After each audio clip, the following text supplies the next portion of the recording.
इस वीडियो में मैंने भगत सिंह के आइडियोलॉजी को 3 पार्ट्स में बताया है ताकि ये वीडियो हर उस व्यक्ति को इंस्पायर कर सके जो भगत सिंह के बताए रास्ते पर चलना चाहता है। साथ ही हम ये समझने की कोशिश करेंगे कि क्यों भगत सिंह को ब्रिटिश गवर्नमेंट द्वारा टेररिस्ट कहा गया था। बिना किसी देरी के चलो शुरू से शुरू करते हैं। भगत सिंह एक इंडियन रिवॉल्यूशनरी और फ्रीडम फाइटर थे जिनकी कहानी हर जनरेशन को इंस्पायर करती है। इनका जन्म 28 सितंबर 1907 को पंजाब के बंगा में हुआ था और ये पंजाब आज के पाकिस्तान में एग्जिस्ट करता है। और ये एक पॉलिटिकली एक्टिव फैमिली से बिलोंग करते थे और इनके पिता और चाचा भी इंडिया के इंडिपेंडेंस के लिए स्ट्रगल किया करते थे। भगत सिंह स्कूल के दिनों से ही राष्ट्रवाद आंदोलन की ओर आकर्षित हो गए थे और 1919 में हुए जलियांवाला बाग हत्याकांड से खास तौर पर प्रभावित भी हो गए थे, जिस इवेंट ने ब्रिटिश गवर्नमेंट के खिलाफ इनके इरादों को और भी मजबूत कर दिया था। और उन दिनों Bhagat Singh Karl Marx, Vladimir Lenin और कई थिंकर्स की बुक्स से इंस्पायर हुआ करते थे।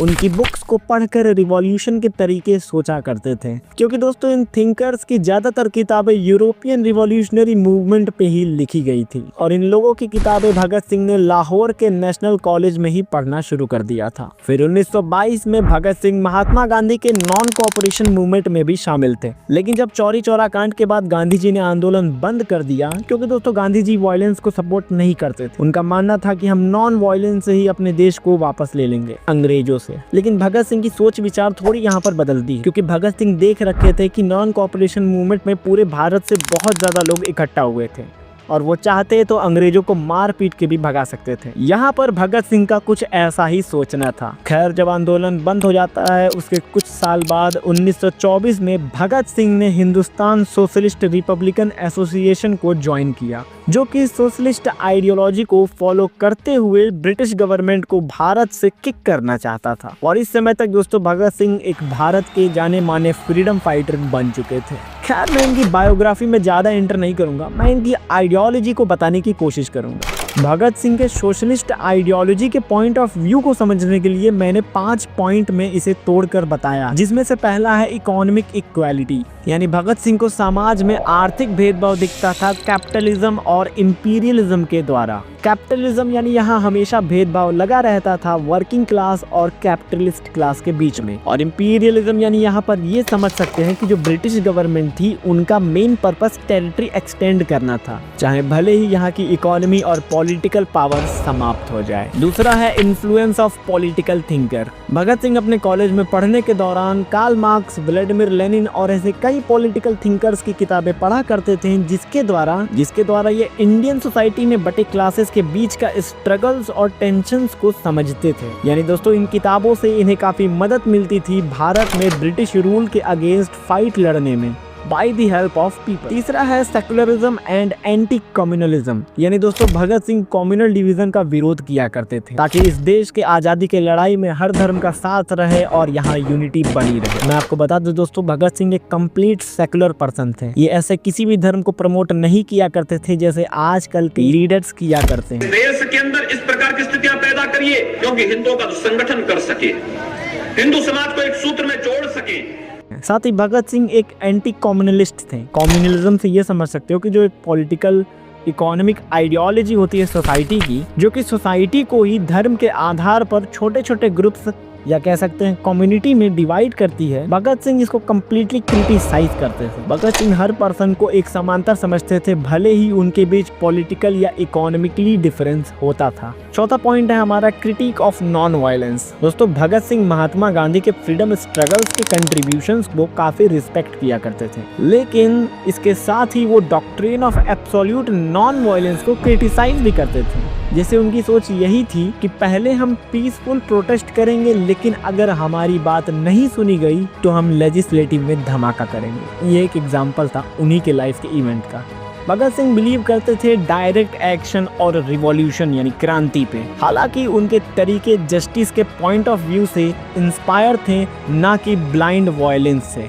अब दोस्तों पांचवा है मैनिफेस्टो फॉर चेंज, यानी भगत सिंह परिवर्तन के लिए कई घोषणा पत्र दिए थे। जैसे कि भगत सिंह ऐसे रिवॉल्यूशनरी लिटरेचर्स को काफी सपोर्ट किया करते थे जो सोशलिस्ट आइडियाज का प्रचार किया करते थे, और इन्होंने अपनी book reflects his rationalist and materialist outlook में एक ऐसे भी दिया Why I am an atheist, यानी मैं नास्तिक क्यों हूँ। इसका मतलब ये है कि जो अंधविश्वास को खारिज करता है और तर्क पर जोर देता है। आई होप दोस्तों आपको ये पांचों पॉइंट समझ आए होंगे भगत सिंह के सोशलिस्ट आइडियोलॉजी के। अब हम इंटरनेशनलिस्ट आइडियोलॉजी देखेंगे भगत सिंह की, जो कि हमारा पॉइंट नंबर 2 है।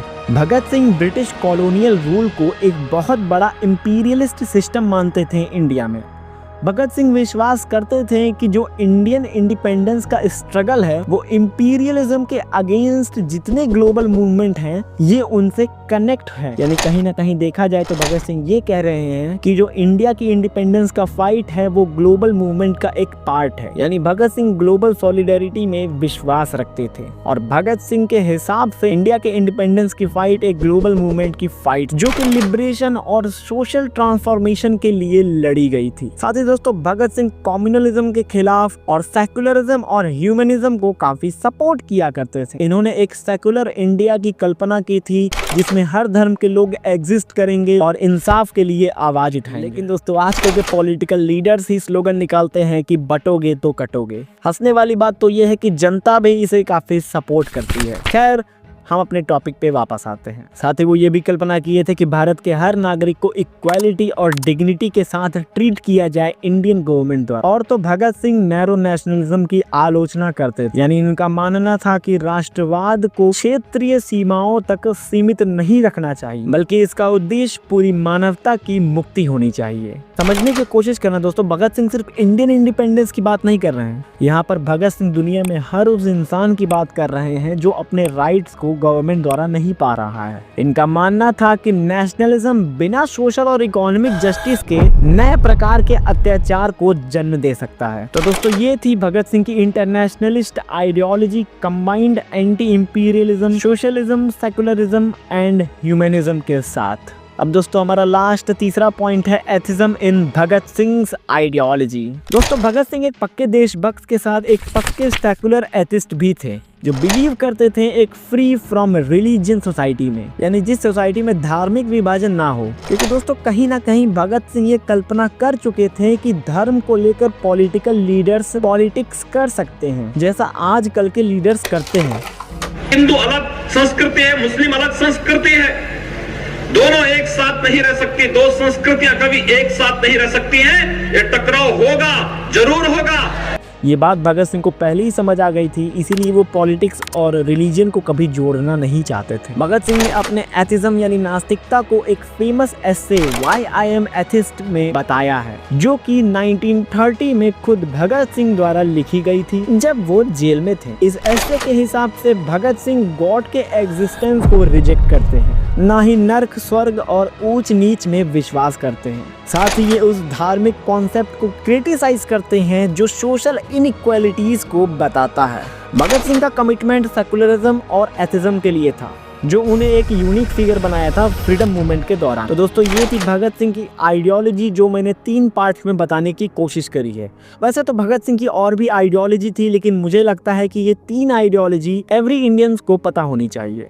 अब दोस्तों हम अपने सवाल के आंसर को देख लेते हैं कि क्यों भगत सिंह को ब्रिटिश गवर्नमेंट द्वारा वांटेड या कह सकते हैं टेररिस्ट कहा गया था। दोस्तों भगत सिंह को ब्रिटिश गवर्नमेंट और 2 मेजर इवेंट के वजह से वांटेड या कह सकते हैं टेररिस्ट मानती थी, जिनमें से पहला है जेपी सॉन्डर्स की हत्या वाला इवेंट, जिसमें एग्जैक्टली हुआ ये था कि 17 नवंबर 1928 को ब्रिटिश पुलिस द्वारा ब्रूटली लाठी चार्ज किया गया था पीसफुल प्रोटेस्ट पे, जो कि साइमन कमीशन के खिलाफ लाहौर में हो रहा था और इसे लीड कर रहे थे लाला लाजपत राय। और दोस्तों इस लाठी चार्ज में लाला लाजपत राय की जान चल जाती, जिसका बदला लेने के लिए भगत सिंह, चंद्रशेखर आजाद और राजगुरु ने 17 दिसंबर 1928 को लाठी चार्ज के निर्दाता एसपी जेम्स ए स्कॉट को मारने का अटेम्प्ट करते हैं, लेकिन बाय मिस्टेक यहाँ पर assistant superintendent of police JP Saunders की हत्या हो जाती है, जिसके बाद ब्रिटिश गवर्नमेंट भगत सिंह को one of the most wanted revolutionary declare कर देता है। दोस्तों मैं यहाँ पर एक बात बोलना चाहूंगा कि जो पटना में स्टूडेंट्स के ऊपर लाठी चार्ज हुई है, क्या आपको ये नहीं लगता कि ये इवेंट कम्प्लीटली मैच कर रहा है लाला लाजपत राय वाले इवेंट से? वहाँ पर भी पीसफुल प्रोटेस्ट, यहाँ पर भी पीसफुल प्रोटेस्ट, वहाँ भी लाठीचार्ज, यहाँ भी लाठीचार्ज है। आई होप आप मेरी बात समझ सकते हैं। खैर कहानी में वापस आए तो दूसरा इवेंट है असेंबली बॉम्बिंग 1929। ये बात है अप्रैल 8, 1929 की, जब भगत सिंह और Batukeshwar Dutt central legislative assembly में घुस जाते हैं और सेशन के बीच में नॉन लेथल बॉम्ब फेंक देते हैं, जिससे किसी की जान नहीं जाती, ना ही इनका इंटेंशन था जान लेने का। और बम फेंकने के बाद इनका स्लोगन होता है इंकलाब जिंदाबाद, जिसका मतलब है क्रांति अमर रहे। और यही नारा लगाते हुए वो लोग अपनी इच्छा से खुद को अरेस्ट करवा लेते हैं। इसमें कुछ और बताओ, जान लो कि भगत सिंह के असेंबली बॉम्बिंग का मोटिव या कह सकते हैं पर्पस ये नहीं था कि किसी को हार्म किया जाए, बल्कि उन बहरों को सुनाना था जो इनकी और हिंदुस्तान सोशलिस्ट रिपब्लिक एसोसिएशन के प्रोटेस्ट को इग्नोर करते थे। जैसे कि दोस्तों प्रोटेस्ट पब्लिक सेफ्टी बिल के अगेंस्ट होता था, ट्रेड डिस्प्यूट बिल के अगेंस्ट होता था, क्योंकि दोस्तों ये बिल्स ब्रिटिश गवर्नमेंट के लेजिस्लेटिव द्वारा लगाया जा रहा था, जो कि कहीं ना कहीं अत्याचार ही था, जिसके लिए प्रोटेस्ट किया जा रहा था, लेकिन कोई सुन ही नहीं रहा था। इसलिए वो लोग बॉम्ब फोड़ के सिर्फ ये बताते हैं कि हमारी बात सुनी जाए